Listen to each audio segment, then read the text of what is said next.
জিলহজ মাস একটি মাস। জিলহজ মাসের ফজিলত, এক নম্বর ফজিলত হচ্ছে এটাই যে জিলহজ মাস সম্মানিত মাস। জিলহজ মাস কি? সম্মানিত মাস।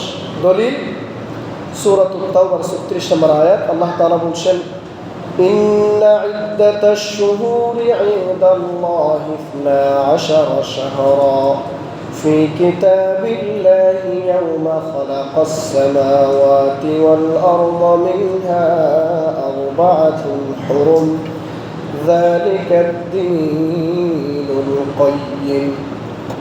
নিশ্চয় মাসসমূহের গণনা আল্লাহর কাছে 12 মাস আল্লাহর কিতাবে সেই দিন থেকে লিপিবদ্ধ আছে যেই দিন তিনি আসমান এবং জমিন সৃষ্টি করেছেন। তবে এর মধ্যে আল্লাহ বলছেন মিনহা আরবাআতুন হুরুম, তার মধ্যে আল্লাহ তাআলা 4টি মাসকে সম্মানিত করেছেন। সুবহানাল্লাহ। যালিকাদ দীনুল কাইয়্যিম, এটাই প্রতিষ্ঠিত দিন, সত্য। তো এখানে কোন কোন মাসকে সম্মানিত করেছেন এটা কোরআনে নাই, কিন্তু কোরআনে এটা আছে 4টা মাসকে আল্লাহ সম্মানিত করেছেন। আবার আমরা হাদিসের দিকে যাই। আবু বকর রাদিয়াল্লাহু আনহুর বর্ণনায় আল্লাহ নবী ইরশাদ করেছেন, আয-যামানু ক্বাদ ইস্তাদারা কাহাইয়াতিহি ইয়াওমা খালাকাস সামাওয়াতি ওয়াল আরদা আস-সানাতু 12 শাহরা মিনহা আরবাআতুন হুরুম। আল্লাহ তাআলা যেদিন আসমান জমিন সৃষ্টি করেছেন সেই দিন হতে সময় যেভাবে আবর্তিত হচ্ছিল আজও সেভাবে আবর্তিত হচ্ছে। এরপর বলা হচ্ছে আস-সানাতু 12 শাহরা, 12 মাসে 1 বছর হয়। মিনহা আরবাআতুন হুরুম, এর মধ্যে 4টা মাস সম্মানিত। সালাসুন মুতাওয়ালিয়াতুন যুল ক্বাদা ওয়া যুল হিজ্জা ওয়াল মুহাররম ওয়া রাজাব মুদার আল্লাযী বাইনা জুমাদা ওয়া শাবান। নবী সাল্লাল্লাহু আলাইহি ওয়াসাল্লাম পর বলছেন 3টা মাস হচ্ছে লাগাতার পরপর। সেগুলো কি কি? জিলকদ, জিলহজ, মুহররম, সিরিয়াল, অর্থাৎ 11তম, 12তম এবং প্রথম সিরিয়াল যদি হিসেব করেন তাহলে এই 3টা মাস লাগাতার 11, 12, 1, আবার তো 1 সিরিয়াল হিসেবে। এরপর আরেকটা হচ্ছে ওয়ারজাবু মুদর, রজব মাস। এটাকে মুদর বলা হচ্ছে এজন্য কারণ আরবে মুদর একটা সম্প্রদায় ছিল যারা অন্যান্য মাসের তুলনায় রজব মাসকে বেশি সম্মানিত মনে করত। সেজন্য তারা আল্লাহ তাআলা এই মাসকে, নবী সাল্লাল্লাহু আলাইহি ওয়াসাল্লাম এই মাসকে রজব মুদর বলেছে, যেটা আল্লাযী বাইনা জুমাদা ওয়া শাবান, জুমাদা সানি এবং শাবান মাসের মধ্যবর্তী সময়ে এই রজব মাসটা। যা হোক, তাইলে জিলকদ, জিলহজ, মুহররম, রজব, এই 4টা মাস সম্মানিত। সম্মানিত মানে এই 4টা মাসে আরবরা যুদ্ধ করতো না, এই 4টা মাসে আরবরা ঝগড়া ফাসাদ করতো না, এই 4টা মাসকে তারা ইবাদতের মাস মনে করত, সম্মান করত। সম্মানিত হাজরিন, তাহলে 1 নাম্বার, এটা সামনের এই মাসটা জিলহজ মাস কেন ফজিলতপূর্ণ? কারণ প্রথম নাম্বার হচ্ছে এই মাসটা সম্মানিত মাস, হারাম মাসসমূহের মধ্যে অন্যতম। 2 নাম্বার হচ্ছে এটা হজের মাস। 2 নাম্বার এটা কি?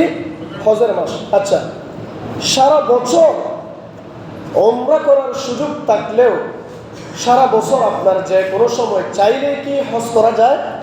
যায় না। তার মানে এখানেই এটার বিশেষত্ব যে জিলহজ মাসই লাগবে হজের জন্য। এমনকি হজের অন্যান্য মাস যেগুলো আছে, যেমন হজের মাস কয়টি? 3টি, শাওয়াল, জিলকদ, জিলহজ, এই 3টা মাস হজের মাস। কিন্তু হজের আনুষ্ঠানিকতা, হজের আহকাম যেগুলো, আরকান যেগুলো, সেগুলো করতে হবে সেটাও জিলহজ মাসে। তাহলে এই মাসটা কেন ফজিলতপূর্ণ? কারণ এই মাসটা হজের মাস।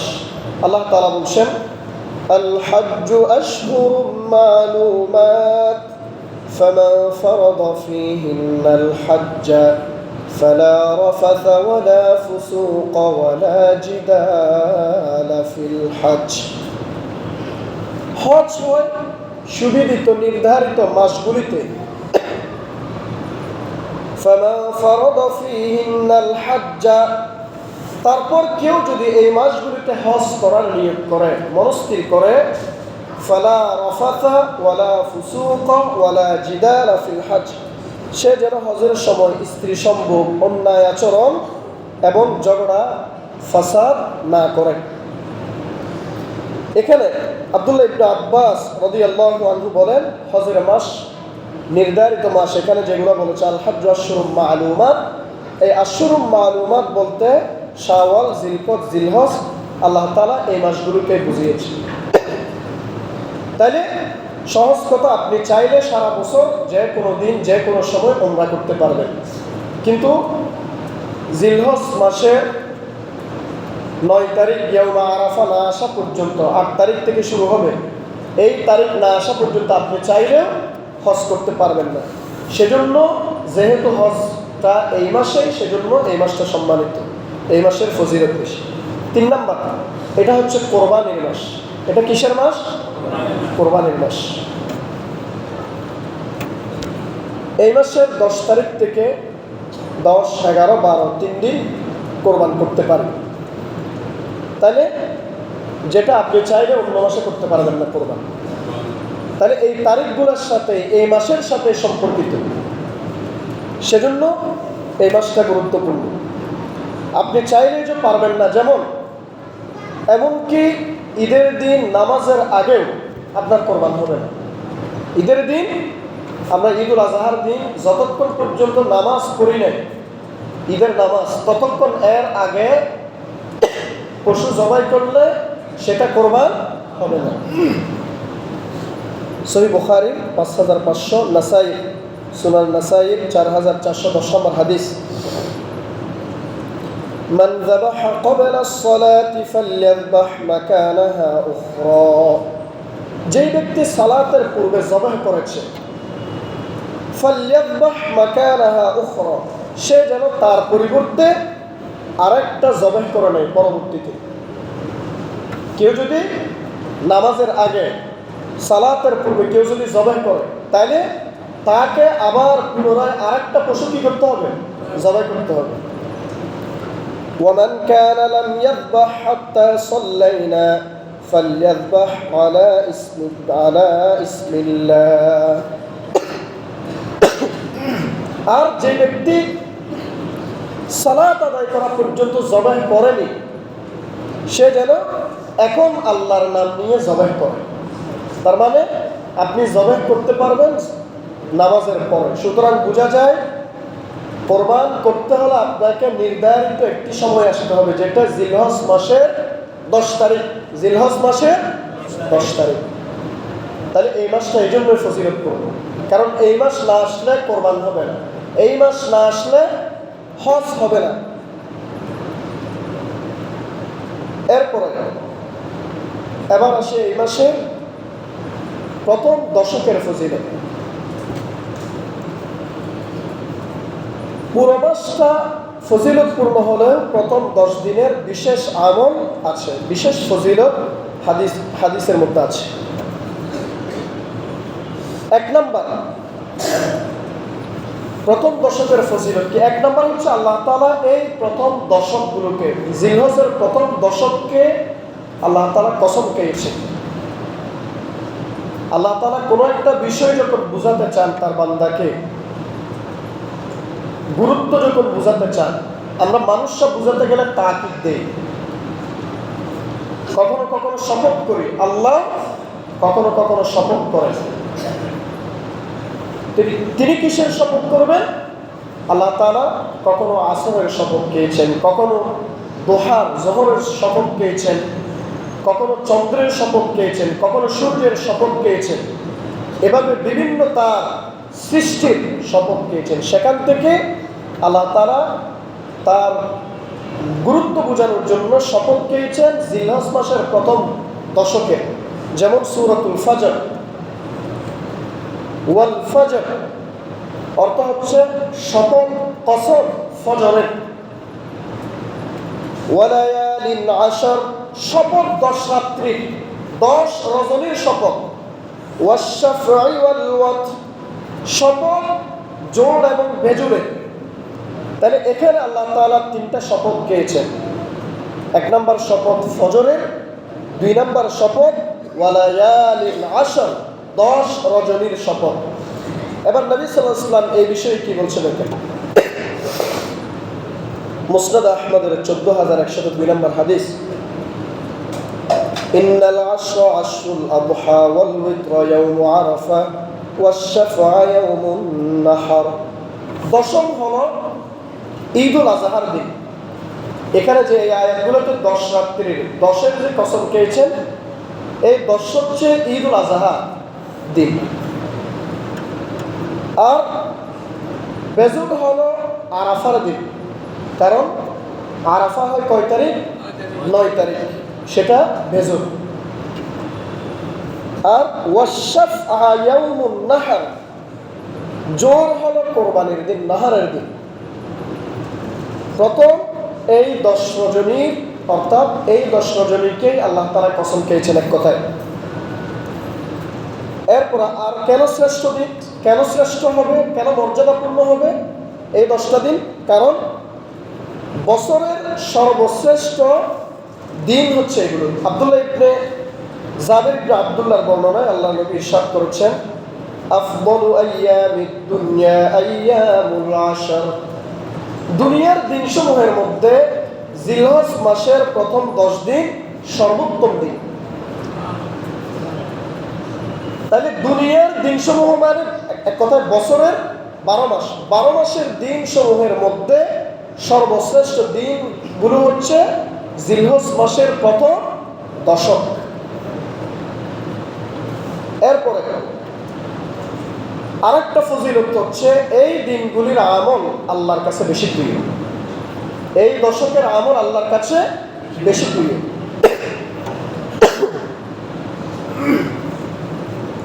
সহিহ বুখারীর 9069 নম্বর হাদিস, নবী করিম সাল্লাল্লাহু আলাইহি ওয়াসাল্লাম ইরশাদ করেছেন, মাল আমালু ফি আইয়ামিল আশরি আফদালু মিনাল আমালি ফি হাযিহি ক্বালু ওয়ালাল জিহাদ قال ولا الجهاد إلا رجل خرج يخاطره بنفسه وماله فلم يرجع بشيء।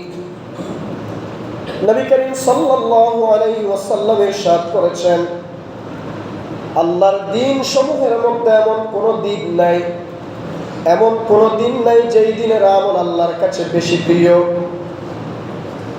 শুধুমাত্র আল্লাহর কাছে বেশি প্রিয় হচ্ছে, সবচেয়ে বেশি প্রিয় জিলহজ মাসের প্রথম দশক, প্রথম 10 দিন আল্লাহ তাআলার কাছে বান্দা যা আমল করবে, অন্যান্য দিনে বছরের দিনে যা আমল করবে সব আমলের চেয়ে এই দিনগুলোর আমল আল্লাহর কাছে বেশি প্রিয়।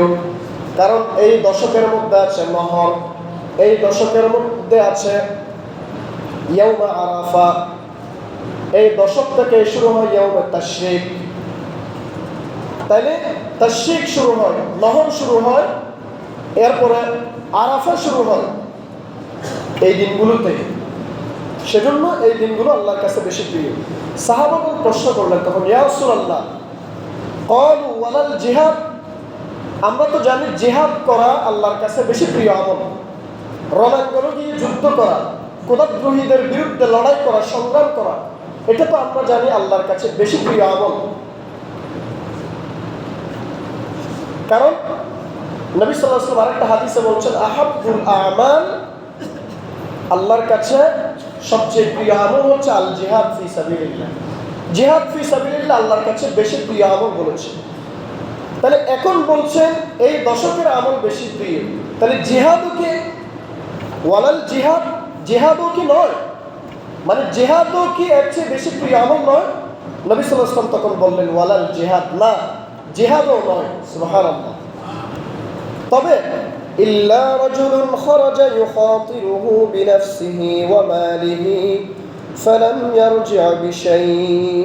তবে হ্যাঁ, কেউ যদি জিহাদের ময়দানে যায় তার সমস্ত সম্পত্তি নিয়ে, কেউ যদি জিহাদে যায় তার জান নিয়ে, জান সম্পদ দুটোই যদি জিহাদের ময়দানে দিয়ে সে যদি আর ফিরে না আসে, অর্থাৎ শহীদ হয়ে যায়, তার ধনসম্পদ সব কিছু জিহাদের ময়দানে দিয়েছে, এমনকি তার নিজের জীবনটাও জিহাদের ময়দানে দিয়ে আল্লাহর রাহে শহীদ হয়েছে, সেই ব্যক্তি ব্যতীত বাকি সব আমলের চেয়ে এই জিলহজের দশকের আমল আল্লাহর কাছে বেশি প্রিয় আমল। সুবহানাল্লাহ।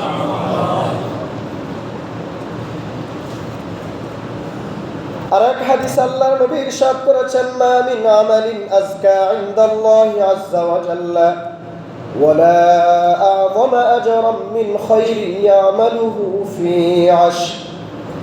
যেই সব আমলের মধ্যে আল্লাহর সন্তুষ্টি এবং সর্বোত্তম মর্যাদা লাভ করা যায়, জিলহজ মাসে প্রথম দশকের আমল তার মতো প্রিয়। সুবহানাল্লাহ। যেই সব দিনে আপনি আল্লাহর কাছে দোয়া করলে আল্লাহ কবুল করবে, আল্লাহর সন্তুষ্টি পাবেন, আল্লাহ আপনার মর্যাদা বৃদ্ধি করবেন, এই দিনগুলো হচ্ছে জিলহজ মাসের প্রথম দশক। এরপরে এটার আরেকটা ফজিলত, এই দশকে মুসলিম উম্মার মৌলিক ইবাদত, যেগুলো মুসলমানদের যে মৌলিক ইবাদত, নামাজ, হজ, এরপর দান, সাদাকা, কোরবানি, এইরকম বেশ কিছু মৌলিক আমল একসাথে হয় এই মাসে, যেটা অন্যান্য কোনো মাসে হওয়ার সুযোগ নাই। ধরেন আপনি রমজান মাসে রোজা রাখলেন, যাকাত দিলেন, কিন্তু হজ করার সুযোগ আছে নাই। কিন্তু এই মাসে আপনি রোজাও রাখতে পারবেন, আল্লাহর কাছে রোজাও প্রিয়, সামনে আসবে, তাহলে আবার হজ করতে পারবেন, কোরবান করতে পারবেন, তারপর দান সাদাকা করতে পারবেন, নামাজ পড়তে পারবেন। এই যে আমলগুলো একত্রিত হয় কোন মাসে? জিলহজের প্রথম দশকে। সেজন্য ইবনু হাজার আসকালানী রাহিমাহুল্লাহ বলেন ফাতহুল বারীতে 460 নম্বর, والذي يظهر أن السبب في امتياز عشر ذي الحجة لمكان اجتماع أمهات العبادة فيه وهي الصلاة والصيام والصدقة والحج ولا يتأتى ذلك في غيره। তিনি বলেন একথা স্পষ্ট হয় যে জিলহজ মাসের প্রথম 10 দিনের বিশেষ গুরুত্বের কারণ এটা যে যেহেতু এই দিনগুলোতে ইজতিমাই উম্মাহাতিল ইবাদাহ, এই দিনগুলিতে মৌলিক ইবাদত সমূহ একত্রিত হয়েছে। সুবহানাল্লাহ। মৌলিক ইবাদত বলতে কি বলেছেন? ওয়াহিয়াস সালাত, সালাত, ওয়াস সিয়াম, রোজা, ওয়াস সাদাকা, সাদাকা, ওয়াল হজ, হজ, ওয়ালা ইয়াতাআত্তা যালিকা ফি গায়রি, যা অন্যান্য দিনগুলিতে এভাবে একত্রিত হয় না। অর্থাৎ মৌলিক কিছু ইবাদত একত্রিত হয় জিলহজ মাসের প্রথম দশকে, যা অন্যান্য সময় হওয়ার সুযোগ নেই। সেজন্য এই দশকটা খুবই গুরুত্বপূর্ণ, এই দশকটা ফজিলতপূর্ণ। এরপর হচ্ছে দিনের নিদর্শন সমূহের সম্মানের সময় হচ্ছে এই সময়। যেমন আল্লাহ তাআলা বলছেন, ذلك ومن يعظم شعائر الله فإنها من تقوى القلوب। এটাই হলো আল্লাহর বিধান যে আল্লাহর নিদর্শন সমূহকে সম্মান করে, নিঃসন্দেহে তা অন্তরের তাকওয়া থেকে। এখানে যে বলেছেন ইউআযযিম শাআইরাল্লাহ, যে আল্লাহর নিদর্শন সমূহকে সম্মান করে, এখানে আল্লাহর নিদর্শন সমূহ বলতে এই যে পশু কোরবানি দেয়া, আল্লাহর এখানে হজ করা, হজ করতে গিয়ে সাফা মারওয়ায় সাই করা, বিভিন্ন এই যে আল্লাহর নিদর্শনগুলো বুঝাচ্ছেন। তাইলে এই সময়টা হচ্ছে জিলহজ মাসের প্রথম দশকে, সেজন্য আল্লাহর কাছে বেশি প্রিয় এই দশক। যেহেতু আল্লাহর কাছে বেশি প্রিয়, সুতরাং আমাদের কিছু স্পেশাল আমল আছে, বান্দাদের কিছু স্পেশাল আমল আছে যেগুলো এই দিনগুলোতে করবে। 1 নম্বর হজ করবে, যাদের হজ ফরজ হয়েছে তারা হজ পালন করবে। হজের বিষয়ে আমি বিস্তারিত আলোচনা করছি না, তাহলে হজের আলাদা আমি অন্য কোনো দিন সুযোগ করে করবো ইনশাল্লাহ। কিন্তু 1 নম্বর হচ্ছে হজ পালন করবে। হজ কারা পালন করবে? যাদের উপর হজ ফরজ হয়। হজ কাদের উপর ফরজ হয়? যার এখানে ধরেন কেউ এখানে বাংলাদেশে আছে, সে বাংলাদেশে তার পরিবার পরিজনের খাবার দিয়ে যাওয়ার পরে, প্রয়োজন পূরণের পরে যদি যাওয়া আসার খরচ বহন করার মতো সক্ষমতা যদি থাকে, শারীরিক সুস্থতা যদি থাকে, সে যদি পাগল না হয়, তাহলে তার উপরে হজ ফরজ। আর যদি মহিলা হয় তাহলে তার সাথে একজন মাহরাম, স্বামী, সন্তান, বাবা, এইরকম যাদের সাথে বিয়ে জায়েজ নেই, মাহরাম কাউকে নিয়ে যেতে হবে, সাথে তার খরচও বহন করার সক্ষমতা থাকলে তাকে হজ করতে হবে। এখানে ধরেন আপনার বাড়ি আছে দুইটা, একটা বাড়িতে আপনি থাকেন আর একটাতে থাকেন না। যেটাতে থাকেন না তাহলে সেটা আপনার প্রয়োজনের অতিরিক্ত, যেটা প্রয়োজনের অতিরিক্ত সেটাও হজের জন্য আপনার এখানে ধরতে হবে, যে হজের করার জন্য আপনার এখন সম্পদ আছে কি নাই ওটাও ধরতে হবে, যেটা আপনার প্রয়োজনের অতিরিক্ত। যাই হোক, 1 নম্বর তাহলে হজ পালন করবে। 2 নম্বর, এখানে যারা হজ পালন করবে তাদের স্পেশাল কিছু আমল আছে, সেগুলো বাদ দিলাম। এরপর 2 নম্বর, কোরবানি করবে। আমরা জানি কোরবানিটা সামর্থ্যবান যারা, যাকাতের মতো সামর্থ্যবান যারা, তাদের উপর ওয়াজিব। এখন সামর্থ্যবান বলতে এখানে কারা? গত কয়েকদিন আগ পর্যন্ত আমি বেশ কয়েকটা বাংলাদেশের প্রতিষ্ঠিত মাদ্রাসার খবরাখবর নিলাম ফতোয়া বিভাগের। তো তারা যেটা ফতোয়া দিল সেটা হচ্ছে এই বছর 2026 সালে 1,78,500 টাকা। কত টাকা? 1,78,500 টাকা। হিসাব কিভাবে বের করছে? রূপার দাম হিসাব করে, রূপার দাম বাজার মূল্য হিসাব করে এখন 3,400 টাকা হিসাব করে 52 দিয়ে যদি আপনি গুণন করেন তাহলে 1,78,500 টাকা আসবে। এটা হচ্ছে নেশাব এই বছরের। তাহলে তারাই হচ্ছে ধনী। এক কথা, এখন ধনী কারা? যারা 1,78,500 টাকা যার কাছে আছে। এখন কারো কাছে টাকা নেই, কারো কাছে টাকা নেই কিন্তু রূপা আছে, তাহলে তাকেও করতে হবে 52 তোলা রূপা যদি থাকে। কারো কাছে স্বর্ণ আছে কিন্তু 7.5 ভরি নেই, 1 ভরি স্বর্ণ অথবা 2 ভরি স্বর্ণ আছে, পাশাপাশি কিছু রূপা বা টাকা পয়সা আছে, সব কিছু মিলিয়ে যদি 1,78,500 টাকা হয় সেই ব্যক্তি ধনী। এরপর আমরা যখন রমজানে বা অন্যান্য সময় যাকাত আদায় করি, আমরা হিসেব করি যাকাতটা 1 বছর পর্যন্ত আপনার অতিবাহিত হতে হবে, কিন্তু কোরবানটা 1 বছর পর্যন্ত আপনার অতিবাহিত হতে হবে না। এমনকি 3টা দিন আমরা কোরবান করতে পারি, 10, 11, 12। 12 তারিখ আসর পর্যন্ত, অর্থাৎ সূর্যাস্তের আগ পর্যন্ত কেউ যদি 12 তারিখ আসরের পরে গিয়ে সূর্যাস্তের আগে 1,78,500 টাকার মালিক হয়, তাকেও কোরবান করতে হবে। ক্লিয়ার? তাইলে এটা আপনার 1 বছর হতে হবে কোনো কথা নাই। অর্থাৎ এই সময়ের ভিতরে আপনার 1 মুহূর্ত পর্যন্ত যদি আপনি সময় পান, যেই সময়ের মধ্যে আপনি 1,78,500 টাকার মালিক হয়ে গেছেন, আপনার উপরে কোরবান ওয়াজিব।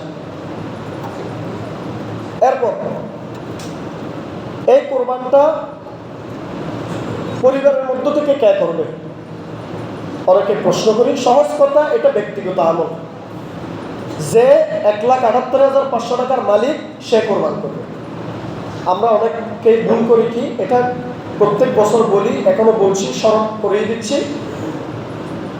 সন্তান টাকা ইনকাম করতেছে, সন্তান এখন বলতেছে কি আমার পরিবারে একবার কোরবান হবে, কার নাম দিবে? আমার বাবার নাম দাও। ঠিক আছে, আপনার বাবার নাম দিলাম, বাবারটা আদায় হয়ে গেল, এখন আপনারটা তো আদায় হলো না। টাকা দিলেন আপনি, সওয়াব পেল আপনার বাবা, আপনি মাঝখানে গুনাহগার হলেন। কি কারণে? আপনার পক্ষ থেকে কোরবান হয় না, অথচ আপনার বাবা না করলে গুনাহ হতো না। কারণ সে যদি মালিক যদি না হয় 1,78,500 টাকা যদি না থাকে, নেশাবের মালিক যদি না হয়, সে না করলে গুনাহগার হবে না। অথবা মা মুরব্বী মানে আপনি তাদের নাম দিয়ে যদি কোরবান করেন, করতে পারবেন আগে আপনারটা করার পর, আগে আপনারটা নিশ্চিত করার পরে তাদের যদি আপনার সম্ভব হয় করবেন। তাহলে এটা একটু মাথায় রাখতে হবে। পরিবারে যতজনের নেশাবের মালিক হবে ততজনেই কোরবান করবে। নেশাবের মালিক যদি বালেগ হওয়ার পরে যতজন হয়, বাচ্চারা হলে কোনো কথা নেই, এদের দরকার নেই, কিন্তু করলে সওয়াব পাবে। কিন্তু বালেগ হওয়ার পরে কেউ যদি নেশাবের মালিক হয়েছেন কিন্তু কোরবান করেন নাই, নবী সাল্লাল্লাহু আলাইহি ওয়াসাল্লাম তার ব্যাপারে হুঁশিয়ারি দিয়েছেন, সে যেন ঈদগাহেও না আসে। নাউযুবিল্লাহ, সে যেন ঈদগাহেও না আসে। এটা মারাত্মক কথা। তাহলে এটা বুঝতে হবে, অবশ্যই আপনাকে কোরবানকে গুরুত্ব দিতে হবে। আল্লাহ তাআলা আমাদেরকে আমল করার তৌফিক দান করুন, বলে আমিন। সম্মানিত হাজিরিন, ফাসাল্লি লিরাব্বিকা ওয়ানহার, সূরাতুল কাউসার, ইন্না আ'তাইনাকাল কাউসার ফাসাল্লি লিরাব্বিকা ওয়ানহার। ওয়ানহার মানে কোরবান। আল্লাহ তাআলা বলছেন, নবী সাল্লাল্লাহু আলাইহি ওয়াসাল্লামকে উদ্দেশ্য করে বলছেন, আপনি আপনার রবের জন্য সালাত আদায় করুন। ফাসাল্লি লিরাব্বিকা, আপনার রবের জন্য সালাত আদায় করুন। ওয়ানহার, এবং কোরবানি করুন। এখানে আরেকটা মাসালা বলে দিই, ফাসাল্লি লিরাব্বিকা ওয়ানহার, আপনি আপনার রবের জন্য সালাত আদায় করুন। আগে সালাত, এরপরে কোরবান, এরপরে কি ওয়ানহার, এরপরে কোরবান। কোরবানি করুন এবং সালাত আদায় করুন, এটা বলে নাই। আগে নামাজ, তারপরে কি কোরবান, এরপরে ওয়ানহার। এখানে আসার পরে একটু আপনাদেরকে কোরআনের একটু মুআজিজা ব্যাখ্যা দিই। ফাসাল্লি লিরাব্বিকা ওয়ানহার, ওয়ানহার শব্দের অর্থ কোরবান করা। আচ্ছা, আপনারা একটু মনে মনে পড়েন অথবা পড়েন, খেয়াল করে বুঝবেন। ইন্না আ'তাইনাকাল কাউসার, শেষে র। ফাসাল্লি লিরাব্বিকা ওয়ানহার, শেষে র। ইন্না শানিআকা হুয়াল আবতার, আবার কি র। তিনটা আয়াতের শেষে আছে কি র। আরবিতে র এর মান হচ্ছে 10। আরবিতে র এর মান কত? 10। ওয়ানহার, ওয়ানহার মানে কোরবানি করা। এটাও আছে এই সূরার 10ম স্থানে। কোরবান করতে হয় হজে জিলহজ মাসের কয় তারিখ? 10 তারিখ। সুবহানাল্লাহ বলেন, কি চমৎকার ভাবে আল্লাহ মিলাই দিলেন। দেখেন, এরপর দেখেন এই সূরায় ভিন্ন ভিন্ন প্রত্যেকটা আয়াতে 10টা অক্ষর আছে। 10টার চেয়ে বেশি যেগুলো আছে সেগুলো একরকম। ধরেন র দুইবার আসছে, কাফ দুইবার আসছে, এগুলো বাদ দিলাম। কিন্তু আলাদা আলাদা ভিন্ন ভিন্ন অক্ষর আসছে প্রত্যেকটা আয়াতে কয়টা করে? 10টা করে। 10 দিয়ে কি চমৎকার। এখানে আল্লাহ তাআলা এই যে ওয়ানহার, কোরবান করার জন্য, কোরবান যে 10 তারিখ হয়, এটা যে চাইলেও, কাফেররা চাইলেও যে কোরআন পরিবর্তন করতে পারবে না, এগুলোই প্রমাণ। সুবহানাল্লাহ। প্রথম আয়াতেও 10টা অক্ষর ভিন্ন ভিন্ন, দ্বিতীয় আয়াতেও একই ভিন্ন ভিন্ন 10টা অক্ষর, তৃতীয় আয়াতেও ভিন্ন ভিন্ন 10টা অক্ষর। সুবহানাল্লাহ। আবার আলিফ এবং আলিফ, আলিফের উপরে জবরদার পেশ দিলে হামজা হয়। তা আলিফ এবং হামজা মিলে পুরো সূরায় আলিফ এবং হামজা আছে, তাও 10টা। সুবহানাল্লাহ। এটা হচ্ছে কোরআনের মুআজিজা। শুধুমাত্র আপনি কাব্যিক চিন্তা করলে হবে না, এখানে মিল আছে এটা না, অর্থ মিল আছে এটা না, বরং আল্লাহ তাআলা এখানে এত চমৎকার ভাবে আমাদের মুসলমানদের সাথে মিলিয়ে দিয়েছেন, আহকামগুলোর সাথে মিলিয়ে দিয়েছেন, যেগুলো কাফেররা চাইলেও চুরি করতে পারবে না। আল্লাহু আকবার। সম্মানিত হাজিরিন, এগুলা কথার প্রসঙ্গে আসলে বললাম, মাঝখানে এগুলা অনেক কথা আছে, এগুলা আমি শুধু ইশারা দিলাম। এরপর আসেন, মান কানা লাহু সাআতুন ওয়া লাম ইউদহি ফালা ইয়াকরাবান্না মুসাল্লানা। ইবনে মাজার মধ্যে নবী সাল্লাল্লাহু আলাইহি ওয়াসাল্লাম বলেছেন, যেই ব্যক্তি সামর্থ্য থাকা সত্ত্বেও কোরবানি করলে না, সে যেন ফালা ইয়াকরাবান্না মুসাল্লানা, সে যেন আমাদের ঈদগাহের নিকটবর্তীও না হয়, সে যেন আমাদের ঈদগাহের ধারে কাছেও না আসে। তাহলে সামর্থ্য থাকার পরে আপনাকে অবশ্যই কি করতে হবে? কোরবান করতে হবে। এরপরে আরেকটা আমল হচ্ছে রোজা রাখা। জিলহজ মাসের প্রথম 10 দিনের বিশেষ আমল। নবী সাল্লাল্লাহু আলাইহি ওয়াসাল্লামের কোন একজন স্ত্রী বর্ণনা করছেন, আন্না রাসূলুল্লাহ সাল্লাল্লাহু আলাইহি ওয়াসাল্লাম কানা ইয়াসুমু তিসআন মিন যিলহিজ্জাতি ওয়া ইয়াওমা আশুরা ওয়া সালাসাতা আইয়ামিন মিন কুল্লি শাহরিন আউওয়ালা ইসনাইনি মিনাশ শাহরি ওয়া খামিসাইন। রাসূল সাল্লাল্লাহু আলাইহি ওয়াসাল্লাম জিলহজ মাসের 9 দিন, 10 দিনের মধ্যে এখানে হাদিস আসছে কয় দিন? 9 দিন। কেন আসছে? কারণ 10ম দিন কোরবানের দিন, কোরবানের দিন রোজা রাখা হারাম। কোরবানের দিন রোজা রাখা কি? সুবহানাল্লাহ। এই জন্য নবী সাল্লাল্লাহু আলাইহি ওয়াসাল্লাম এখানে বলছেন, তিনি রাসূলুল্লাহ সাল্লাল্লাহু আলাইহি ওয়াসাল্লাম জিলহজ মাসের 9 দিন এবং ওয়ায়াউমা আশুরা, আশুরার দিন মুহররম মাসের 10 তারিখ, ওয়া সালাসাতা আইয়ামিন মিন কুল্লি শাহর, এবং প্রত্যেক মাসের 3 দিন আইয়ামে বীজের রোজার কথা বলা হচ্ছে। এরপর আউওয়ালা ইসনাইনি মিনাশ শাহরি ওয়া খামিসাইন, এই যে সপ্তাহে 2টা করে আমরা রোজা রাখি, বৃহস্পতিবার, সোমবার, এই রোজাগুলো নবী সাল্লাল্লাহু আলাইহি ওয়াসাল্লাম রাখতেন। তাহলে এখানে এই রোজাগুলোর শুরুতে কি বলা হচ্ছে? জিলহজ মাসের প্রথম 9 দিন নবী সাল্লাল্লাহু আলাইহি ওয়াসাল্লাম রোজা রাখতেন। আজকে জিলহজ মাসের জিলকত মাসের 27 তারিখ, তাহলে আগামীকাল এবং পরশুদিন অর্থাৎ শনিবার, রবিবার 29 তারিখ, 29 যদি চাঁদ হয় তাহলে 29 রবিবার হয়তো চাঁদ উঠতে পারে, অথবা সোমবারে চাঁদ উঠতে পারে। এরপর থেকে আপনারা এই আমলটা শুরু করবেন ইনশাআল্লাহ। এরপরে ইয়াউমা আরাফার কথা আমি আগামী জুমায় বলবো ইনশাআল্লাহ। ওই দিনের রোজার ফজিলত আলাদা। যা হোক, এরপর হচ্ছে জিকির আজকার করা এই 10 দিনের মধ্যে।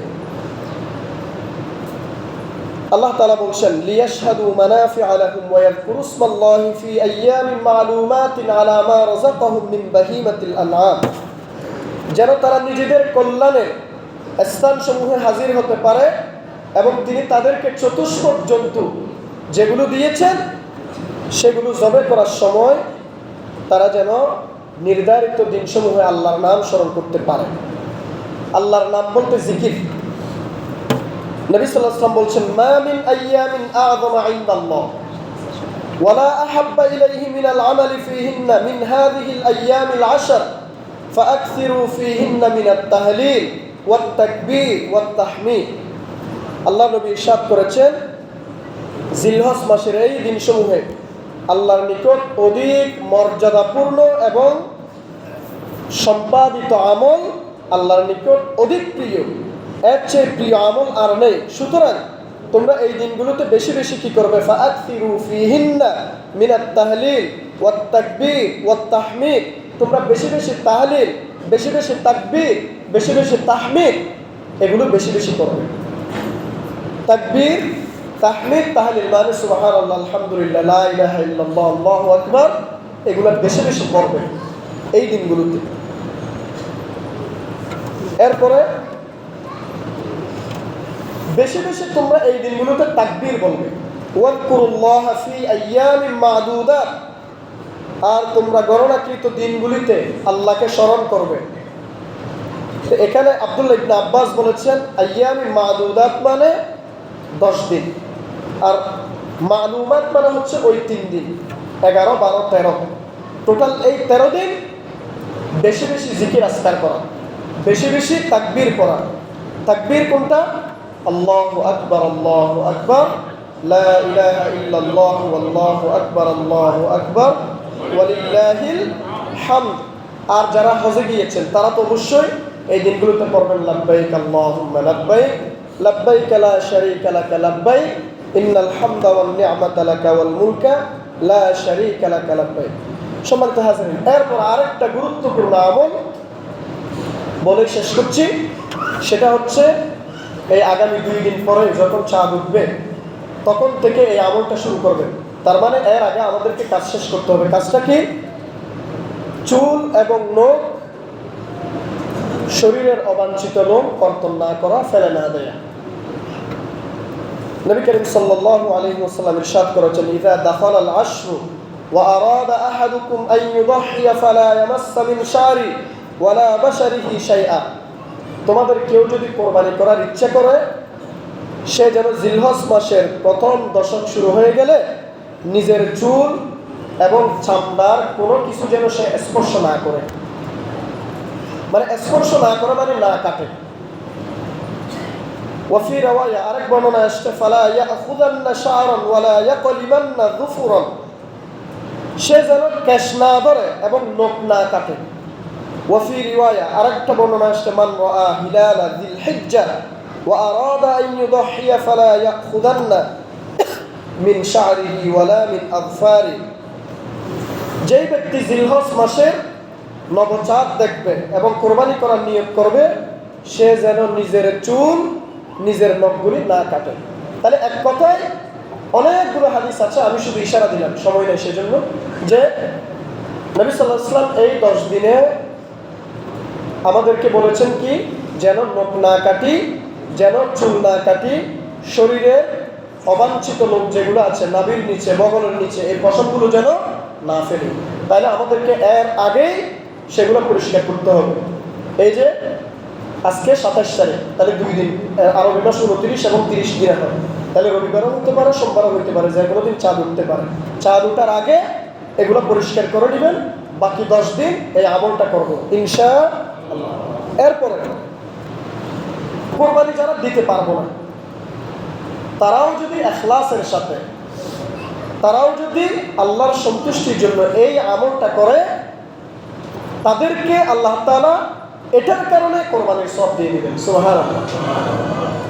তাদেরকে, যাদের কোরবানি করার সামর্থ্য নেই, তারা আল্লাহর সন্তুষ্টির জন্য এই আমলটা করেছে, আল্লাহ তাআলা এই আমলটা করার কারণে তাদেরকে কোরবানির সওয়াব দিয়ে দিবেন। সুবহানাল্লাহ। একবার